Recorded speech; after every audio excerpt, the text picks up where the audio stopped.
This question comes from Jason Rothman of Oklahoma City, who was the first shareholder to ask a question that subsequently was framed by a number of other shareholders as well. In my mailbox, this was the most popular question asked.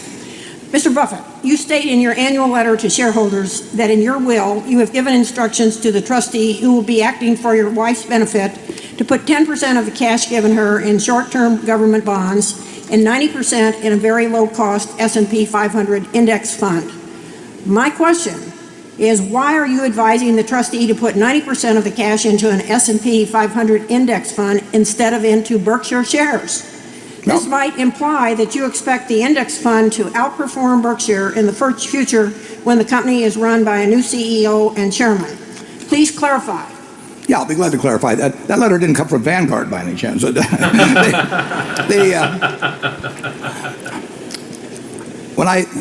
I die, incidentally, all of the Berkshire shares I have at that point will go to 5 different foundations, every single share. I mean, there are no shares that have not been designated mentally and to charity. A good many of them have been designated specifically in numbers and all of that. And they will be distributed over the 10 years after my estate is closed. So figure over 12 years.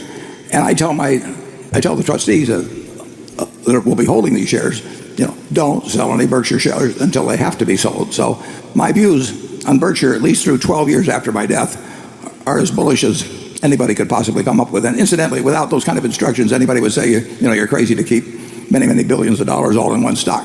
I can't think of anything better to do it over those 12 years. In terms of my wife's situation, that is not a question of maximizing capital. It's just a question of total 100% peace of mind on something that cannot get a bad result.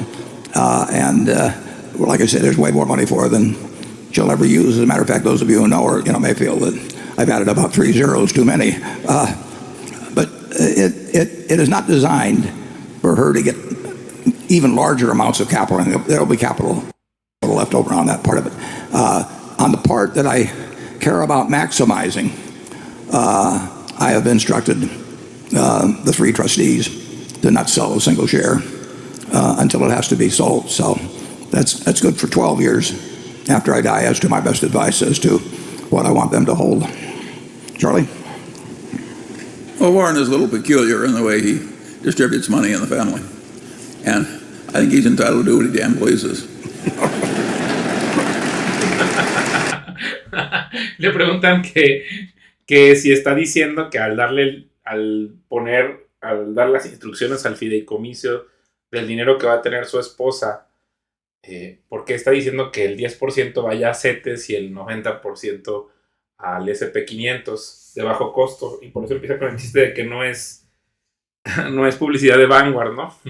Pero que al final donde le interesa maximizar es en la caridad que va a ocurrir de las acciones de Berkshire, que ya están distribuidas en varios fideicomisos, y que no deberían venderlos hasta que tengan que venderlos. Y que ese es un tema de 12 años después de que él deje de existir. Y eso va a maximizar, digamos, la caridad que va a hacer para el mundo, ¿no? Al final, pues él dice que el tema de su esposa no es para maximizar las ganancias, simplemente para tener la seguridad de que todas las cosas van a estar bien, no es para ganar mucho más de lo que puede ganar. Y al final, pues, Charlie dice, él tiene una forma peculiar de ver su patrimonio y él creo que tiene derecho a hacer lo que quiera con su dinero.